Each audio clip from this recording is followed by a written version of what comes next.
Il ressemble à un petit avion, 22 kg de technologie capable de voler à 100 km/h. Avec ses caméras embarquées, le Flying Scout, c'est son nom, est un drone de surveillance.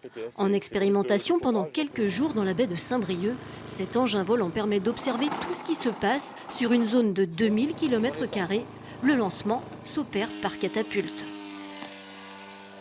Par rapport à l'avion, on a un dispositif qui a vraiment été conçu pour une mission de surveillance et qui est donc adapté à rester 10 heures en l'air, ce qui n'est pas demandé pour des avions légers avec un équipage à l'intérieur, et qui a une caméra qui est vraiment conçue pour enregistrer les données et les transmettre à des échelons de décision. À terre, d'un côté, le pilote du drone trace la trajectoire, de l'autre, l'opérateur caméra saisit les images. Je reste à 94 km/h en croisière. Caméra traque automatiquement l'objectif. Ok, je reste sur l'hippodrome. L'est. Un contrôleur des affaires maritimes observe le procédé pour juger de ses performances. En surveillance aérienne, l'avion est très vite détecté.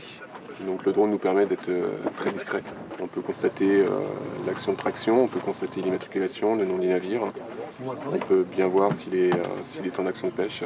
On peut réussir à déterminer s'il est dans la bonne zone, s'il est dans les bonnes horaires. Ça fait presque 40 ans maintenant qu'il y a de la surveillance par avion de la coquille Saint-Jacques, donc ça veut dire des agents très formés sur ces questions et qui sont aptes à leur niveau de comparer en fait les avantages du drone et les avantages de l'avion, puisque les deux moyens ont des avantages et des inconvénients.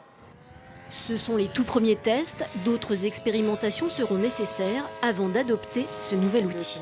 La piste.